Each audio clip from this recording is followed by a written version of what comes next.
4월 9일 오전 송은재TV 시작합니다. 전국의 관심이 한덕수 권한대행으로 쏠리고 있습니다. 한덕수 권한대행이 이 트럼프 정부와 관세 협상을 어떻게 추진할 것이냐, 또 한덕수 권한대행 자신이 이번 조기 대선에 출마할 것이다. 그러니까 국민의힘에서 일부에서 계속 나오고 있는 한덕수 영입론입니다. 한덕수를 대선 후보로 내세워야 한다. 그래야 이재명과의 경쟁력이 있다. 이런 내용들입니다. 한덕수 대세론, 대망론 이런 것들입니다. 한덕수 권한대행이 어제 밤에 드디어 트럼프 대통령과 통화를 했습니다. 28분이었습니다. 처음입니다. 트럼프 대통령, 이 트럼프 정부가 출범한 이후에 이 한미 동맹 이야기도 했고, 이 북한 문제도 이야기를 했고, 또 지금 현안이 되고 있는 이 관세 폭탄입니다. 이 관세 부분도 이야기를 했습니다. 반응이 중요합니다. 이제 첫 통화니까 미국 측의 반응입니다. 미국 측에서 이 한국, 일본과 같이 이런 동맹에 대해서는 굉장히 우선하라라는 트럼프 대통령의 지시가 있었다라는 이야기도 나오고 있고, 트럼프 대통령 자신도 이 한국과의 훌륭한 전화 통화를 했다. 한덕수 권한대행과. 그러니까 이미 협상은 하고 있습니다. 통상본부장을 통해서 협상을 하고 있는데, 미국 측의 요청에 의해서 한덕수 권한대행과 트럼프 대통령이 통화가 이루어졌다. 이렇게 통화가 이제 시작이 됐으면 문제는 한덕수 권한대행이 트럼프 대통령을 직접 만나야 하는 것이 아니냐. 그만큼 지금 엄중한 상황이다. 한덕수 권한대행이 통화를 통해서 중국처럼 맞대응을 하지는 않겠다. 이 관세 폭탄에 대해서 협의를 하겠다. 중국처럼 갈 수는 없습니다. 미국은 힘이 강합니다. 그래서 어떻게 해서든지 이 슬기롭게 넘겨야 한다. 우리는 또 미국과는 이 방위비 분담금 문제도 있습니다. 이걸 전부 묶어서 협상을 하게 될 것이다. 이 순탄한 협상을 위해서는 한덕수 권한대행이 트럼프 대통령을 만나는 것도 한 방법이다라는 이야기도 나오고 있습니다. 곧 추진될 수 있을 것으로 보입니다. 또 한덕수 권한대행이 전격적인 것입니다. 그러니까 헌법재판소 재판관 3명을 임명한 것입니다. 사실상 여기에는 윤 대통령의 가장 가까운 친구죠. 40년 넘게 친구로 있었던 이완규 법제처장도 포함이 되어 있었다. 이재명 민주당으로서는 기절초풍할 내용이었습니다. 헌법재판소가 앞으로 3년 내지 4년 동안은 보수 우위, 보수 분위기로 구성이 될 수 있다라는 것이고, 윤 대통령의 뜻이 아니고서는 한덕수 권한대행이 이런 후보자까지 결정하는 것은 사실상 쉽지 않았을 것이다. 이 직무 정지가 되어 있을 때 이런 것들, 이 순서를 생각했다라는 걸 읽을 수 있습니다. 이게 뭘 의미하느냐? 이게 역시 한덕수 권한대행이 윤 대통령, 윤심을 읽고 한덕수 권한대행이 대선 출마까지를 해야 된다라는 이야기가 더 나올 수 있는, 더 목소리가 커질 수밖에 없는 대목입니다. 한덕수 대망론은 지금 국민의힘에서 어제 권성동도 상당히 예의주시하고 있다 이렇게 이야기를 했는데, 소위 친윤 쪽에서 이제 띄우는 것입니다. 그러니까 이 이재명에 대항해서 한덕수가 경쟁력이 있지 않느냐. 또 하나는 한덕수만한 지금 윤심을 읽을 수 있는, 그러니까 한덕수가 만약 차기 대통령이 된다면 윤 대통령이 계획하고 있는 이런 개헌 작업, 윤 대통령이 하겠다라고 했는데 하지 못했던 이런 개헌 작업도 할 수 있지 않겠느냐. 임기 단축 개헌. 이런 부분이고, 더 큰 것은 이제 당내 경선입니다. 당내 대통령 후보 경선에서 소위 친윤들 입장에서는 이 한동훈이 한동훈을 누가 꺾을 수 있느냐. 지금으로서는 친윤 지지층의 이 지지율이 김문수로 집중이 되어 있습니다. 김문수로 모여 있는데, 김문수가 과연 한동훈을 꺾을 수 있겠느냐, 확실하냐. 지금 이게 우려가 되는 것이죠. 그래서 한덕수 권한대행 이 대망론을 통해서 이 소위 흥행도 좀 노리고 국민적인 관심도 좀 끌면서 이 친윤 후보의 좀 역량을 강화하는, 친윤 후보 여러 명 중에서 여러 명이라고 하지만 사실은 김문수죠, 지금은. 그러니까 한덕수, 김문수 이렇게 선택지를 좀 넓힌다. 그래서 사실은 윤심이 있는 후보 쪽으로 이 대선 후보 경선을 끝까지 밀고 나가자, 주도권을 쥐고 가자라고 하는 뜻으로 읽힙니다.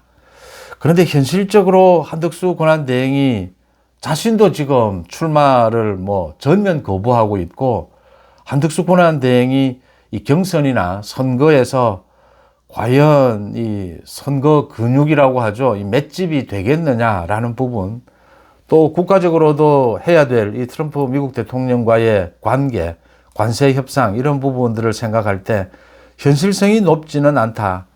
그러나 친윤들의 생각은 읽힌다라는 것이고요. 지금 윤 대통령 윤심 관련해서 여러 가지 이야기가 나오는데 정말 조심해야 할 것은 지난해 총선에서도 봤습니다. 총선에 져도 좋으니까 한동훈을 쫓아내야 한다. 총선에 져도 좋으니까 이 친윤끼리 뭉쳐야 한다. 당권은 잡고 가야 한다. 이런 식으로 가는 부분 꼭 나옵니다. 또 이런 주장을 하는 사람들이 지금 벌써 나와 있습니다. 현재 국회의원들이라는 게 사실 대선보다 자기 총선에 더 관심이 있습니다. 당권에 더 관심이 있습니다. 그래서 이런 부분들을 조심해야 한다.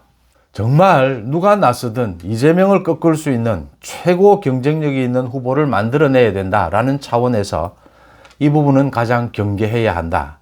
이게 상당한 이 지지를 받는 그런 것은 없도록 해야 한다.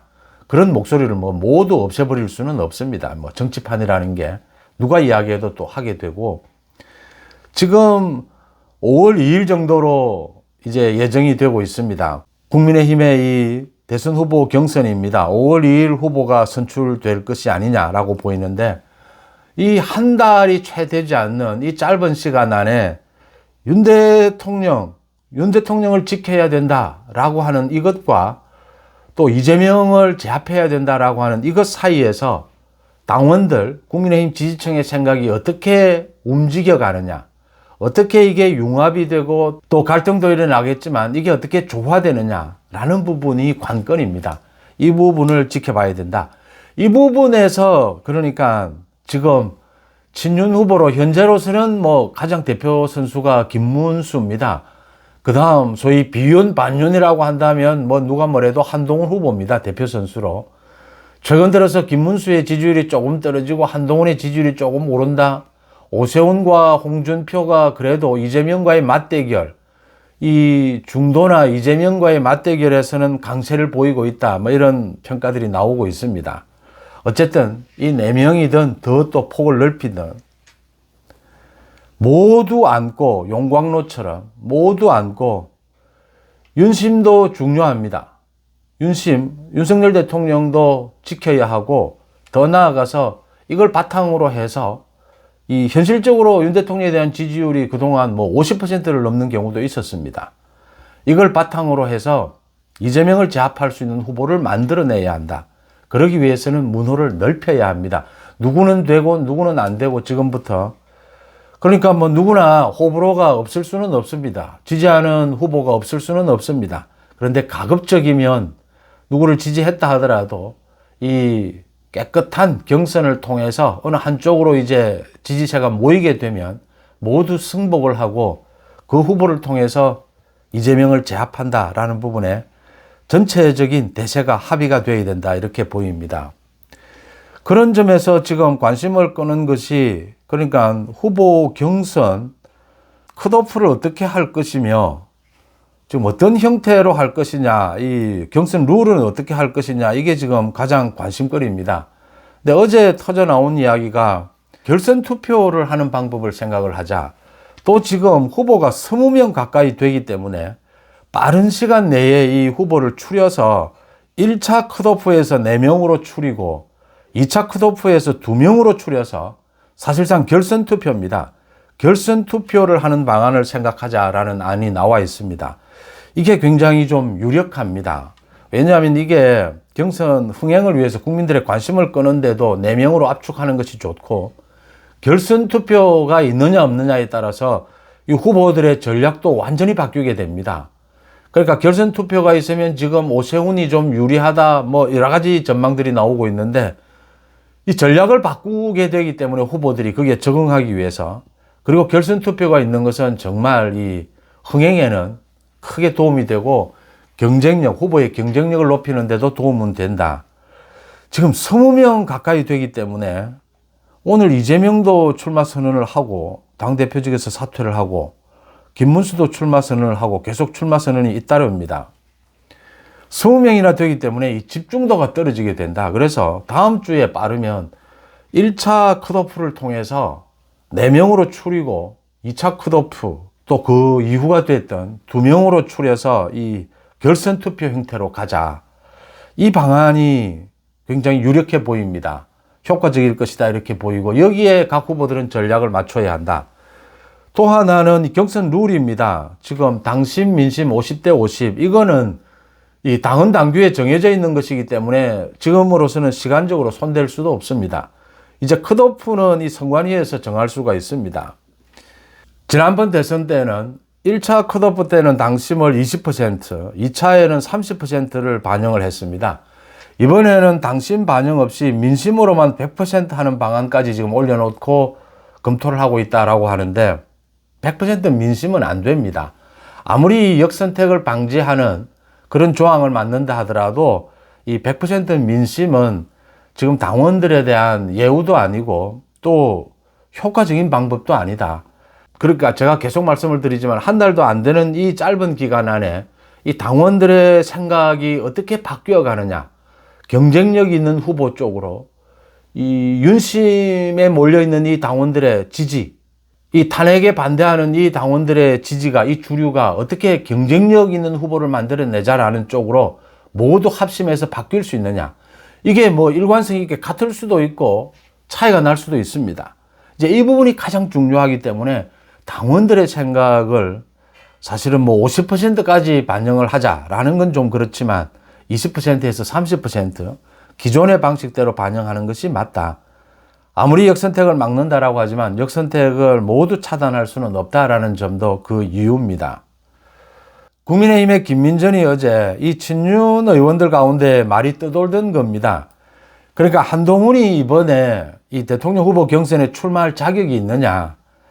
이 당헌 당규에 당대표는 1년 6개월 전에 사퇴를 하도록 되어 있습니다. 그러니까 이 대통령 후보로 나서기 위해서는. 그런데 한동훈 대표는 지금 사퇴한 지 얼마 되지 않았기 때문에 이 대선에 출마할 자격이 있느냐. 이 부분을 어제 김민전이 이 자신의 SNS에 이 같은 내용을 올려서 논란이 일었습니다. 이제 공개가 된 거죠. 논란이 이니까 김민전이 페이스북에서 글을 삭제를 했는데, 이건 김민전이 틀린 겁니다. 지금 비상계엄과 윤 대통령에 대한 탄핵은 누구도 예상하지 못한 일이 발생을 한 겁니다. 물론 누구나 예상하는 일이었다면 당대표가 1년 6개월 전에 당헌 당규에 따라서 사퇴를 해야 되죠. 그런데 지금은 이런 비상사태가 발생을 했기 때문에 이걸 예상해서 뭐 사퇴를 했어야 된다 이렇게 주장하는 것은 한동훈에 대해서 이유 없는 공격이다라고 보이고요. 이게 지금 이걸 가지고 황우여 선거관리위원장도 당 유권 해석 절차는 거쳐야 하지 않겠느냐. 그러니까 유권 해석을 해서 선거관리위원회에서 빨리 정해서 논란이 일지 않도록 하는 것이 좋다. 그래서 지금 여러 가지를 고려해서 아마 선관위에서 이 글을 내려라 해서 김민전이 내린 걸로 보이는데, 김민전이 이렇게 또 가볍게 문제 제기를 했다. 이런 것들은 조용히 해결하는 것이 맞다. 말씀드린 대로 뭐 김문수든 한동훈이든 또 홍준표든 오세훈이든 모두가 이번에는 정말 선입견 없이 모두가 누가 이재명을 제압할 수 있느냐, 그 후보를 골라내는 이 작업에 집중할 때다 라는 것이 가장 합리적이지 않느냐, 그게 대세가 되지 않겠느냐 이렇게 보입니다. 이재명이 지금 뭐 개헌, 헌법 개정도 자기가 거짓말을 하고 말을 바꿔서 헌법 개정도 반대하고 있습니다. 이게 이재명에게 과연 유리할 것이냐. 지금 민주당에서 다른 이재명, 비이재명 후보들이 들고 일어나야 하는데, 비이재명 후보들이 지금 뭐 착한 2등을 노리고 이재명 이후를 노리고 뭐 크게 반발도 못하고 있습니다.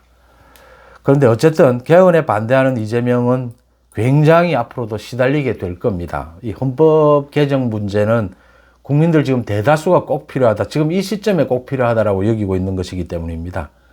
김경수나 김동연 뭐 미래가 있는지 모르겠지만 세게 들이받아야 합니다. 잘못된 건 잘못됐다라고 해야 되는 것이고요. 지금 국민의힘에도 20명, 20명 가까이 이렇게 대선 후보가 나서는 것, 모두 이제 앞으로의 자기 뭐 홍보도 하고 정치적인 이 몸집을 좀 키우고 싶은 것이죠. 앞으로 이제 향후 전국에서 민주당도 그런 추세로 흘러가고 있다. 이재명 대세론에 모두 뭐 순종하는 이런 태도를 보이고 있는데 앞으로 좀 더 지켜볼 대목입니다. 의원식이 강하게 반발을 하고 있기 때문입니다. 이재명의 재판입니다. 이재명의 대장동 재판 어제 열렸는데 이 재판 일정이 어떻게 되느냐. 다음 달에도 재판부가 13일, 27일 이렇게 열겠다라고 해서 또 뭐 많은 이렇게 보수 우파 정치평론가들은 이재명은 뭐 이번 선거를 앞두고도 계속 재판을 받아야 한다라고 했는데 그렇지 않은 것 같습니다. 재판부가 이재명에게 사유서를 제출을 해라. 선거운동 이제 계획이 나오면 사유서를 제출하면 그때 판단을 하자라고 해서 이 재판부가 일단은 재판이 그동안도 많이 지연이 됐다. 그대로 진행을 하자라고 했는데 이재명이 사유서를 제출하면 또 받아들일 것 같습니다. 이재명이 또 뭐 이 선거운동 기간 이재명이 그냥 가지 않아도 이 재판에 출석하지 않아도 또 뭐 크게 제재를 하지 못하는 이런 지금 법원의 분위기들 이런 걸 보면 보수파 이 정치평론가들이 이재명은 뭐 대선 기간에도 재판을 받아야 한다라고 생각하는 것은 그냥 희망사항일 뿐이다라고 보입니다. 위정교사나 법인카드 비리 재판들도 모두 줄줄이 대선 이후로 연기될 수밖에 없는 이런 상황이 됐습니다. 또 연기를 하고 있습니다. 남아있는 것은 이제 대법원의 이재명의 선거법 위반 재판, 이 최종심입니다. 대법원이 선거 대선 이전이라도 이재명의 선거법 위반 재판, 이 2심에서 무죄로 뒤집어진 것을 대법원에서 바로 잡아줄 것이다. 조희대 대법원장이 이 부분만은 놓쳐서는 안 된다. 이 부분에 강력한 의지를 보여야 지금 논란이 되고 있는 만약에 뭐 대통령이 되면 불소추 특권입니다. 그동안 진행되던 재판도 모두 중단을 하느냐. 이 부분에 대한 대법원의 생각, 의지도 드러내야, 밝혀야 하는 부분이기 때문에 이재명의 선거법 위반, 이 재판은 대법원에서 서둘러야 하고 서두를 것이다. 이렇게 예상이 됩니다. 송은재TV 마칩니다. 고맙습니다.